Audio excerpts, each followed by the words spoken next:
At eto na nga mga kababayan, Master Judea na naman nagbabalik. Oo. At syempre sa video na ito, pag-uusapan natin mga kababayan ang pagpapahalaga ng isang Sara Duterte sa kanyang mga sinuportahang kandidato. Dahil sabi ni VP Sara Duterte, proud siya sa Duterte. Kahit karamihan sa mga sinuportahan natin, hindi nanalo. Pero nung narinig ni Vice President Duterte yung mga plataforma ng mga kandidato natin sa Duterte, ang sabi ni VP Sara Duterte, nung narinig ko yun, panalo na sila sa puso ko. Sa puso daw ni VP Sara Duterte. Pero ito mga kababayan, napapansin natin na habang patagal ng patagal si VP Sara Duterte ay lalong tumatapang. Talagang binabangga niya yung mga tao o yung mga hangal na humaharang sa kanyang dadaanan. Hindi katulad dito nasa kabila, mga kababayan, na tinitira nila ng patalikod o binabanatan nila ng paninira ang mga Duterte para mapabagsak nila at mawala sa landas ng pagtupad nila sa mga inaasam-asam nila na pansariling interes sa buhay. Pero itong mga Duterte, ito ang matindi. Talagang sumasagasa sila sa punyal, sumasagasa sila sa laban, hindi natatakot at humaharap ng buong tapang. Yan ang kinabibiliban natin sa mga Duterte. Although, hindi pa natin alam kung tatakbo si VP Sara Duterte sa 2028 election, pero yung mga issue na ipinupukol sa kanya ngayon at yung mga pambabalasubas na ginagawa sa kanya ngayon ay buong tapang niyang hinaharap ng mag-isa. Dahil alam natin ang mga Duterte, kaya nila na pagtagumpayan lahat ng mga laban na kanilang pinagdadaanan. Of course, siyempre, sa suporta ng kanilang mga supporter katulad natin. Di ba? So, pag-usapan natin po yan mga kababayan pagkatapos. Banateros ay hindi magigiba. Banateros ay hindi nag-iisa. Banateros ay kami walang iba. Banateros hanggang sa huli naming hininga. Yan ang Banateros, walang inuurungan. Pag tama palakpakan, pag mali ay babanatan.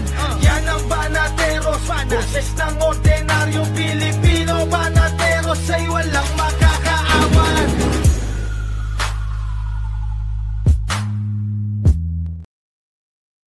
At eto na nga mga kababayan, magandang araw Luzon, Visayas, Mindanao at sa mga kababayan nating OFW, mga immigrants sa iba't ibang panig ng mundo, magandang araw po sa inyong lahat. Okay?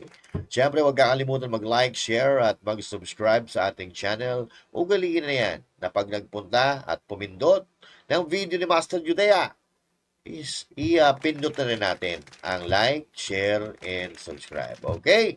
Ito na nga yung sinasabi natin mga kababayan na si VP Sara Duterte ay talaga namang kinongratulate at proud siya mga kababayan dito sa mga kandidato ng Duterte. No, it was not what we expected. We expected more candidates from PDP to win. Pero in my heart, they already won. I listened to their campaign speeches. Once lang ko nakapaminaw sa ilahang mga campaign speeches, kanto lang meeting the avance, and I was proud of them. No, they know what they wanted. They know what they wanted for the country, and they fought for it. So in my heart, they won, and hopefully, kung naaman sila, kung meron man silang nakita na hindi tama yung resulta ng elections nitong nakaraang May 12, ay maresolba siya sa loob ng COMELEC at kung saan man na pwede na legal na proseso. Iyon, mga kababayan. So, VP Sara Duterte knows na there is something wrong, okay? Pero hindi siya makakapag-focus dyan kasi marami trabaho niya, no? Marami trabaho niya bilang vice presidente at meron pa siyang tatay na nakakulong doon sa The Hague. So, syempre, of course, we don't expect na si VP Sara Duterte tatrabahuin pa niya yan na pandaraya dyan sa election. Of course, tayo na po ang gagawa dyan kasama ng Duterte 7, yung mga natitira. At hopefully, mga kababayan, itong mga nanalo natin na mga kakampi, katulad Senator Bato de la Rosa, Senator Bongo, Marcoleta, and other else na kakampi natin ay sumuporta dito sa panawagan ng manual counting dahil napaka-importante po nito mga kababayan dahil ito ang magiging sukatan natin doon sa magiging eleksyon ngayong 2028 kasi kung ito ay pababayaan natin malamang ganito rin ang gawin nila sa 2028 election. But we thank VP Sara Duterte sa pagpapakita ng pagmamahal sa mga Duterte candidates at alam naman niya, sinabi niya mismo mga kabatid na this is not what we expected na mas marami pa ang ina-expect natin na makakapasok sa Duterte candidates pero wala tayong magagawa. But anyway, let's hope for the best dito sa ay pinapanawagan natin na manual counting. Mag-ingay po tayo, mga kababayan. Mag-ingay po tayo para mapakinggan tayo ng COMELEC. At meron tayong upload regarding sa kasinungalingan ni George Garcia. Yung sinundan itong video na ito na in-upload natin kagabi o kanina madaling araw ata yun. Panoorin nyo na lang. Napatunayan natin doon na itong si George Garcia ay sinungaling din. Kaya nararapat lang talaga na magkaroon ng manual counting para mawala itong isipin ng taong bayan, mga agam-agam at tawag dito pag-iisip na pandaraya doon sa nagdaang eleksyon. Wala namang masama kung mag-manual counting. Kung walang tinatago, papayag sila na mag-manual count. Pero pag may tinatago, of course, hindi papayag ang mga yan. So it's either sa dalawang yan ang mangyayari. Pero ito, mga kababayan, at sabi ko nga kanina, itong si VP Sara Duterte ay talaga namang palaban. Habang tumatagal, palaban ng palaban. Lalo-lalo na, ito papalapit na ang 2028 election. 3 taon na lang, no? At hindi natin alam kung siya magiging presidente, tatakbo ba siya, may palak ba siya tumakbo. For now, hindi pa natin alam yan. Dahil ang pagkakaalam natin sa December of 2026, saka siya mag-aanunsyo kung siya ay tatakbo o hindi. Pero ngayon, mga kababayan, panoorin natin, panoorin po natin, mga kababayan, kung ano ang damdamin niya patungkol dito sa impeachment case na kinakaharap niya. At ito, napakatapang na pagharap dito ni VP Sara Duterte na hindi mo siya nakikitaan ng takot o pag-aalala man lang kung ano mangyayari sa kanya dito sa impeachment na ito dahil gusto nga niya talagang magkaroon ng bloodbath mga kababayan. Ibig sabihin, ito ay madugo na laban. Oo, madugo na laban. Kung matinding labanan. Gusto niya. Ito ang cruel. Gusto niya talagang bakbakan talaga dito sa magiging impeachment sa kanya. Yun ang gusto niya mangyari. Ito, panoorin po natin mga kababayan ang kanya sinabi. Sinabihan ko na rin talaga sila, really, I truly want a trial because I want a bloodbath talaga. Ma'am, regarding sa result sa senatorial candidates, ma'am, ano tingin niyo magiging takbo ng impeachment trial, ma'am? How positive are you or confident are you na ma-active kayo, ma'am, sa impeachment trial sa Senate po? Wala akong expectations of acquittal or a verdict guilty. Basta sa akin lang ay tinanggap ko na kung ano yung magiging verdict. Whether guilty man yon or acquittal, I'm already at peace. At hindi ko alam kung paano boboto ang mga senators. If at all there will be a trial, I think it is wrong to start counting votes now because they haven't seen evidence yet. They haven't seen what the prosecutors have. They haven't seen what our defense is. So, parang mali siguro na magbilingan ng boto ng walang trial. Pero, ginagawa siya ng publiko. So, basta sa akin, tanggap ko kung anong mangyayari, anong magiging ending noong impeachment. Pero yung preparation po ng mga lawyers natin, kamusta po? Lawyers, okay naman sila. Full throttle na yung kanilang preparation for the impeachment. And of course, they would not want a trial as lawyers. Alam mo naman, alam naman natin ang galawan ng mga abogado, no? Marami silang mga paraan sa batas as a legal recourse for their clients. But Okay. So, maganda yung sinabi, pero eto medyo yung lisik ng kanyang mata, no? Napansin ko yung lisik ng kanyang mata noong sinabi niya yung bloodbath. Ito. sinabihan ko na rin talaga sila, really, I truly want a trial because I want a bloodbath talaga. German Buntan. Ayun, bloodbath talaga. So, ibig sabihin, mga kababayan, ay talagang magkakaroon ng bad situation na magkakaroon ng damage cause sa pamumulitika sa karir nitong mga kumakalaban sa kanya. Kasi ito napapansin ko napaka-confident ni VP Sara Duterte. So yung makikita mo na wala talaga siyang ginawang kasalanan, no? Makikita mo naman yan sa kilos ng isang tao Paano kung magsalita, mahuhuli mo kung may ginawa siyang kasalanan. Pero dito sa nakikita ko kay VP Sara Duterte, wala. Talagang dito sinasabi niya na, sige, laban tayo, maglaban tayo, tapang sa tapang. Kung gusto nyo ng violence, destructive, o magpahirapan tayo dito. Oo, yun ang ibig sabihin ni VP Sara Duterte. Ibig sabihin, talagang nakahanda siya. Oo, nakahanda siya na madamage ang kanilang pangalan. Kung ano man ang kahinatnan nito, talagang nakahanda si VP Sara Duterte. Kung ano man ang kahinatnan, handa siya sa lahat ng kung ano man ang magiging consequence ng impeachment trial, impeachment na ito laban sa kanya, talaga naman na nakahanda po siya, mga kababayan. Pero, ito ang nakakalungkot dito. Nangyayari ito, mga kababayan, hindi dahil may ginawa siyang kasalanan.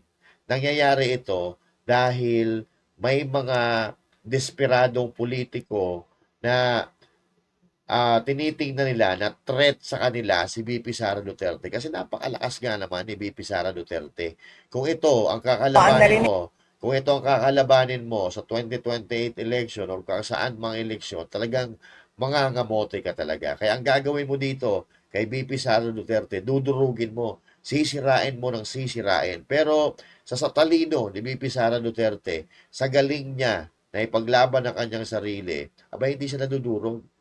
Kabaliktaran ang nangyayari, mga kababayan. Imbes na madurog siya ng mga dumudurog sa kanya, yung mga dumudurog sa kanya ang nadudurog. Oo. Kasi matalino abogado. Alam niya kung paano ipagtatanggol ang kanyang sarili. Oo. At katulad nito, mga kababayan, alam niya kung saan siya puposisyon, alam niya kung saan siya tatayo, alam niya kung saan siya lulugar. Kasi ito, marami talaga siyang alam Katulad nito, yung pinamimigay, yung dahilan kung bakit gusto siyang impeach. Ito, alam ko kasi 1.5 million cash and 6 million akap ang bayad sa pirma sa impeachment. So, baka iba pa yung sinabi niya, recent lang sa interview sa One News. Baka iba pa yung conditional release, no? So, in addition pa yung doon sa mga natanggap noong mga Ayun. So, yung topic natin nung nakaraan regarding kay Toby Tiangco, mga kababayan, ay may ano pa ito bukod pa yung 1.5 million na cash, no? Doon sa tawag dito, yung sinasabi ni VP Sara, conditional na project na sinasabi ni Toby Tiangco. So, napakarami talaga no? Napakarami talagang kapalit ng impeachment ni VP Sara Duterte. At kung matatandaan niyo, may isang party list tayong kaibigan na tumakbo ng party list ngayong midterm election na mayroong mga kaibigan ng mga kongresista na kasama na pumirma sa impeachment ni VP Sara Duterte. At ang sabi, ulit-ulitin ko ulit, na tutuluyan nila si VP Sara Duterte dahil pag hindi nila ipina-impeach si VP Sara Duterte, sila ang mayayari. Makukulong sila. So that means, mga kababayan, na mayroon silang ginawang kagaguhan kay VP Sara Duterte. Yun lang yun. And totoo din naman yun, public record din na makikita ninyo na yung mga hindi pumirma, zero talaga yung budget para sa kanila. But more than that, alam nyo, hindi dapat nagkakaroon ng budget ang mga congressman kasi that is pork barrel. Yes. Hindi sila dapat nagkakaroon ng apportionment doon sa projects ng executive department. Kasi ang trabaho lang naman ng congressman ay gumawa ng batas eh. Hindi siya pwedeng kumuha doon sa budget ng mga departments natin. So, Yan. So ito mga kababayan, para sa kaalaman ninyo po, hindi talaga po pwede na kumuha ng pera sa gobyerno ang mga kongresista. Yung mga proyekto, yung proyektong kalsada nga, dapat wala silang pakialam dyan dahil trabaho yan ng DPWH. Kaya lang, syempre, itong mga kongresista gustong kumita, nagkakaroon ngayon. Nagkakaroon ngayon ng pagbida-bida, paipal-ipal, at ginagawa nila, ito nga, nangyari dito, di ba, sa pag-impeach kay BP Sara Duterte, may mga may mga pakimkim sila. Oo. In form of ayuda, in form of project, oo, yun ang pakimkim at kapalit ng impeachment ni BP Sara Duterte, which is dapat hindi nila ginagawa kasi tulad ng sinabi ni BP Sara Duterte, that's a pork barrel.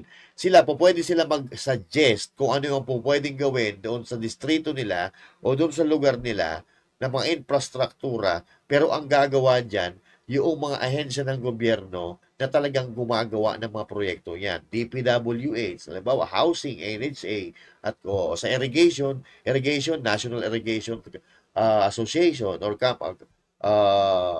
basta yung irrigation, sila gumagawa dan. So, ang congressman, dapat nagbabalangkas sila ng batas, hindi sila namumulbud ng pera ng Pilipinas. madaming irregularities and malamang yan din yung protesta ng pagkaraniwan na mga tao na hindi nagagamit ng maayos yung pera ng bayan. Yun, mga kapatid, talaga naman na nakikita natin sa mata ni BP Sara Duterte yung kanyang tapang, yung kanyang tapang at handang-handa na ito eh. Oo. So ito, pagpatuloy pa natin. Mine is my concern is the priority. Wait lang. Ang yung sagot ha. Actually nagtataka. Ito. Kung meron man po. Ano meron? Gusto ko siya kausapin. Nag-reach out kami, hindi ko alam kung yesterday, the other day, and hanggang ngayon, hindi siya sumasagot sa messages. So, I guess, bigyan lang natin ng time si Congressman Vincent Garcia. May pag-usapan pa pala, VP. Wait lang may nahanap ako. Hindi tiga Davao City na makialam. Si Albano at sa Lahat ay a livable city. At hindi mahirap yon kasi ang Kung natugpa nila nga ang budget, no, dili matagaan sa nasyonal, sa reaksyon nato.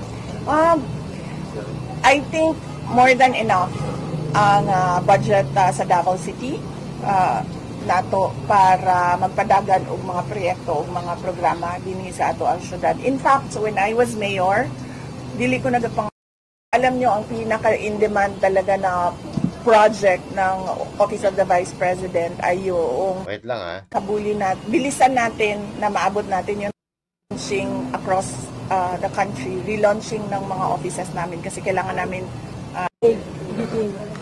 nagsulti siya na kuan daw, dili daw siya mo appeal sa line-up dito sa Dahig kay kinahanglan daw siya mag-atiman diri sa Davao City. And then I said na this is truly unfair because lahat tayo may trabaho. But he said, well, mine is my concern is the priority. How can you support the Vice President when she refused? Ano lang kapay, wag ko lang chance. Yes, ma'am. Nganong dili nimo i-answer lang ang ilang pangutanan sa confidential funds? Yes, ma'am. Nag-attempt ko, ma'am. Actually,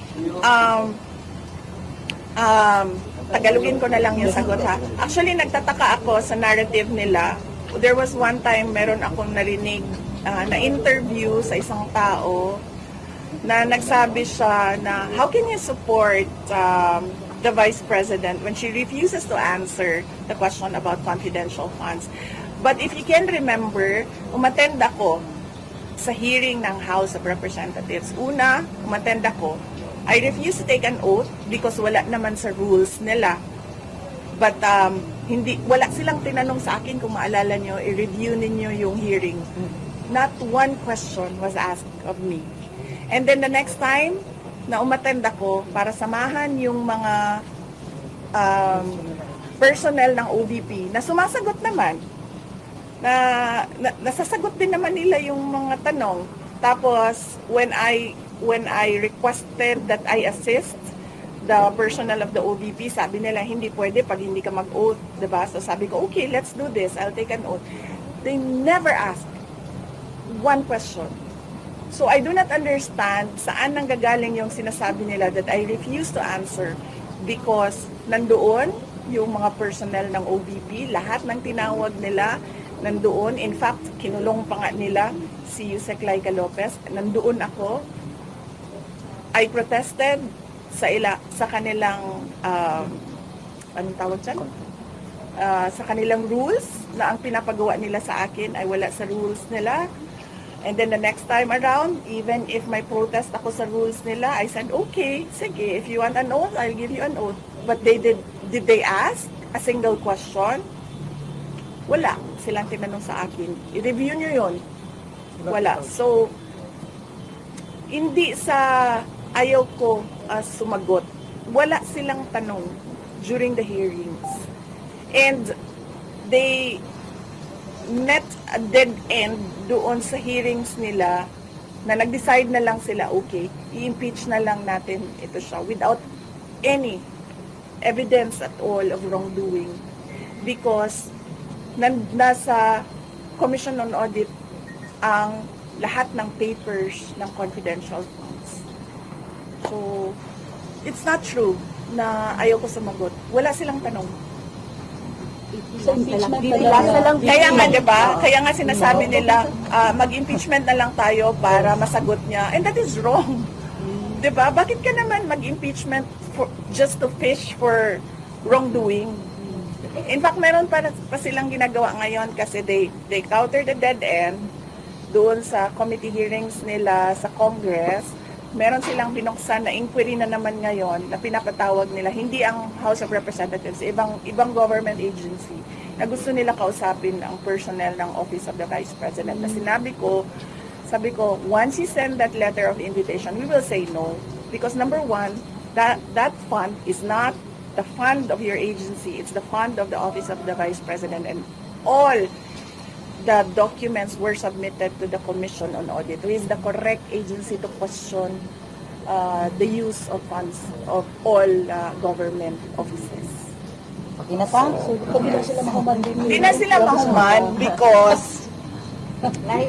because this is about the 2028 election. It's not about ICC, it's not about the impeachment, it's not about confidential funds, it's about the 2028 elections. The impeachment is a glorified disqualification case against me. Kasi hindi rin naman nila ako tinanong, tatakbo ka ba talaga ng president o hindi? Kasi hindi rin naman ako makasagot na ano pa naman ako makakasagot, December of 2026.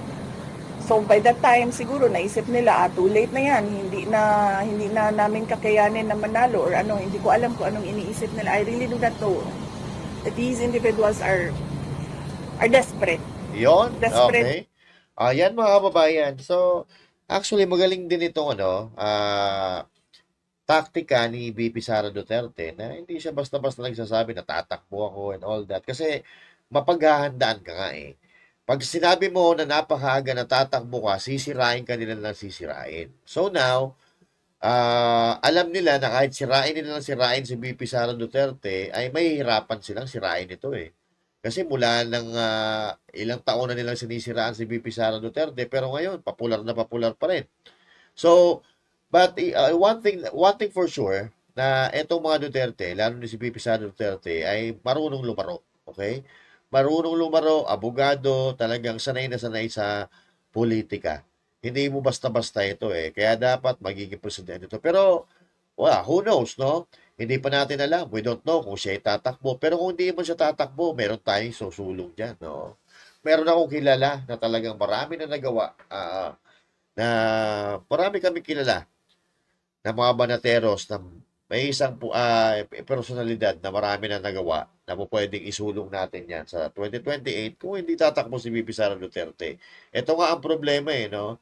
Baka dinudurog nila na dinudurog si Vice President Sara Duterte tapos biglang iba pala ang tatakbo sa 2028 election. At ito pa, mga kababayan, ang mga plano ng kanyang pamilya, ng mga Duterte.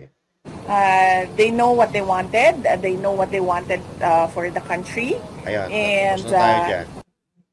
kung saan man na pwede na legal na proseso. How do you assess the results in the Davao region? Is it true that the Duterte daw is losing their grip sa Davao region? Hindi ko nakita ang results sa ibang Wait lang. area ng May Duterte. nahanap ako So yung buong 12 bus ng Davao City, meron lang kami HNP candidate dito sa amin sa Davao City. We started planning for that election January of 2022. Ang nandoon lang, January 2024, si PRD, si Mayor Baste, si Congressman Pulong at ako. Kaming apat plus yung team, na hindi ko na lang pangalanan kung sino sila, pero nagpapasalamat ako sa kanila, and we still continue to work with them. Yung team, we decided to focus on Davao City.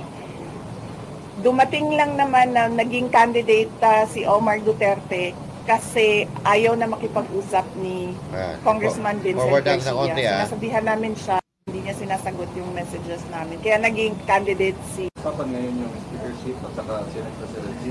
Mayroon bang lumulutan na pangalan na lumapit sa iyo para hingin yung blessing nyo? At meron bang sariling candidate? Ito yung sa speakership naman kasi tagilid ngayon si Romualdez. Wala akong candidate for speaker or for Senate president. Wala ding lumapit sa akin for speaker or for Senate president. Sinabihan ko si Congressman Pulong.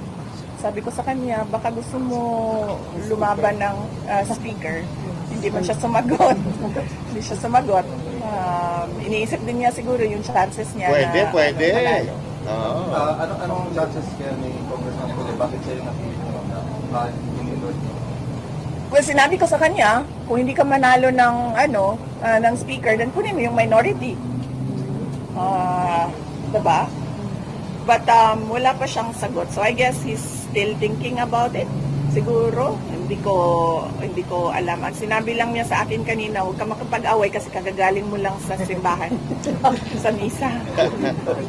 Another follow-up ko lang doon sa sinabi niyo about political dynasty. Ano yung role nila niyo para magkaroon tayo ng real batas na para sa anti-political dynasty? Siguro immediate family. Hindi ko lang alam if we can extend it up to what degree. But initially, immediate family. Kasi karamihan naman yan usually. Kaya nga nag-aaway-away yung mga magkakapatid kasi usually same line yung mga sumusunod. Kaya din nag-aaway-away yung magkapamilya. So ang pinakauna talaga dyan sa political dynasty is yung some sort of regulation. Bakit sila hindi naman nag-aaway? Hindi naman sila magkaaway magkakapatid, di ba? Wait lang, may hinahanap akong maganda sinabi Team sa Kamara ng Impeachment. Anong comment mo dito? And binaliktad ng Court of Appeals ang desisyon ng Muntinlupa RTC sa kay Duterte since birth. Yan si Dilima. Si Dilima galit kay Duterte since birth. Dilima. So, understandable na... Sinabi ni Representative Chua na nagtataka daw kung bakit nanalo yung mga pro-impeachment congressman sa 2025 elections. Nagtataka ako bakit nanalo si Congressman Joel Chua. Bakit? Di ba? Nanalo. Ilan lang naman ang nanalo, Joel Chua? Sinilasin ko. Ilan lang naman nanalo. Sino? Yung kasama nyo, si Pama... Tawag doon? Zamora, talo. Ang daming tatalo Pauso na naman to si Joel Chua Humanda-handa kayo, Yorme Hindi ko alam. Hindi ko alam bakit siya nanalo. update po ma'am sa birthday celebration niyo sa The Hague ma'am. Ayan, ito na. Ano po yung magiging program doon ma'am? At when are you going to fly to The Hague po? Okay. Or invited ba? Oh yes, invited kayo lahat. Kaya na. Naka-record to Ganda Brian. ni Baby Sara. Oh, kajot lang ha. Kapag sa namayahan pa siya. Yes. Okay. So, ang updates is from that campaign, June ang next namin na mga activities for Office of the Vice President. Ngayong end of May, pupunta kami sa Doha, Qatar. If you can remember, merong mga nakulong doon na mga supporters. Pero na-release naman na sila. Pero bibisitahin pa rin namin just to comfort them sa mga nangyari sa kanila. And Thanksgiving as well sa OFWs sa Qatar. So meron kaming Qatar on May 27. And then meron kaming Thanksgiving yon sa Doha, May 27. And then May 31, merong program, may rally doon, ICC, send PRRD home, doon sa The Hague, sa harap ng detention center where they call it Duterte Street. So wala akong birthday celebration for this year. Lahat ito para sa ICC case. And yes, and then after that, meron pa kaming mga series of ICC Send Him Home na mga rallies sa iba't ibang bansa. Inaayos lang namin yung mga permits from the local governments doon kung saan yung rallies. Yes, ma'am. Okay. Alright, so magkakaroon pala ng mga rally, Bring Home PRRD rally, okay? So, now I think this is what's going to happen, kasi tapos na yung election at pinapanawagan naman natin na Bring PRRD Home. So, malamang sa alamang, eto na naman ang gagawin natin ngayong mga susunod na araw, mga susunod na buwan, o mga susunod na taon. Bring PRRD Home. At doon, sa mga gustong kumandidato at mga kakandidato, nagbabalak kumandidato sa 2028, it's your time to shine. Okay? It's your time to shine because you guys all know that itong ginawa kay Pangulong Duterte is illegal. Siya ay kinidnap. Oo. At magiging puntos ito sa inyo kung kayo ay tutulong sa pagpapauwi sa kanya. At isa pa sa makakatulong sa karir ninyo, tulungan nyo na makalabas si Pastor Apollo Kibuloy. Dahil marami ang taong nagalit, miyembro man niya o hindi miyembro, doon sa ginawa sa kanilang sekta, sa kanilang kongregasyon na pambabastos, sa kanilang sambahan. Maraming Pilipino ang nagalit doon. At hindi man yan miyembro, pero ito kasi na ginawa ng mga kapulisan na pagpipield trip doon sa Kingdom of Jesus Christ at talagang labag yan sa batas ng Diyos, labag sa kautusan ng Diyos na lusubin mo at balasubasin mo ang sambahan ng mga tao. Ang sambahan ay tinuturing na bahay ng Diyos pero babalasubasin mo. Tayo pa mga Pilipino, tayo po ay mga Diyos. Mahilig tayo magdasal, tayo po ay malapit sa Diyos, 'di ba? Tayo ay mahilig manalangin. Tayo po ay mga spiritual na mga tao, tayo mga Pilipino. Okay? Kaya mas napakaraming Pilipino ang nagalit noong nilusob nila ang Kingdom of Jesus Christ. So yan, malaking maitutulong ng dalawang yan. Bukod sa siyempre, gawin nyo yung magagawa nyo kung kayo nanunungkulan sa gobyerno ngayon, gawin nyo ng maayos ang inyong mandato. At kung wala man kayo, kung wala man kayo sa gobyerno ngayon, gawin nyo yung lahat ng mga pwede nyo magawa sa komunidad na pinamumunuan ninyo para may maipakita kayo sa susunod na eleksyon na nagawa ninyo para sa mga tao, para sa mga Pilipino. Pero kung ito kasi ang malaking impact dito Pag natulungan mo na mapauwi si President Duterte, malaking punto sa iyo yan. Pamahali ka ng mga Pilipino. At kapag naitulungan mo na makalabas si Pastor Apollo Kibuloy na tunay na wala namang kasalanan, malaking puntos din yan para sa iyo. Hintayin natin kung itutuloy ni Amy Marcos ngayong tapos na ang eleksyon, hintayin natin kung itutuloy ni Amy Marcos itong pag-iimbestiga sa pagkidnap kay PRRD. Pag hindi ito natuloy, pukin ng ina. Oo. Nabudol na naman talaga kayo. Oo. Pero sana naman, ituloy niya. At pati, yung mga kaalyado natin na mga nanalo, sana suportahan natin ang pagpapauwi. Sabi, bagay, hindi naman natin kailangan sabihin sa kanila yan eh. Dahil sila mismo, gusto nila makauwi si Pangulong Duterte. At sana mapabilis na po yan, mga kababayan. And hopefully, makita natin si Pangulong Duterte na masaya dito sa Pilipinas, hindi doon sa Netherlands. Diba? Kaya patuloy tayong mananawagan na bring home PRRD, patuloy tayong susuporta sa tama. Tayo po ay hindi sumusuporta sa isang apelyido. Hindi tayo sumusuporta sa isang persona. Sumusuporta tayo sa ginagawa, sa advokasya, at sa paninindigan at prinsipyo ng isang leader ng bansang ito, tulad ng mga Duterte. Magkita-kita po tayo muli, mga kababayan, sa susunod nating upload. And this is Master Judea. Say thank you. God bless you all, and to God be the glory. Nakananto ako, alas 4 na pala. Okay, good morning sa inyo lahat.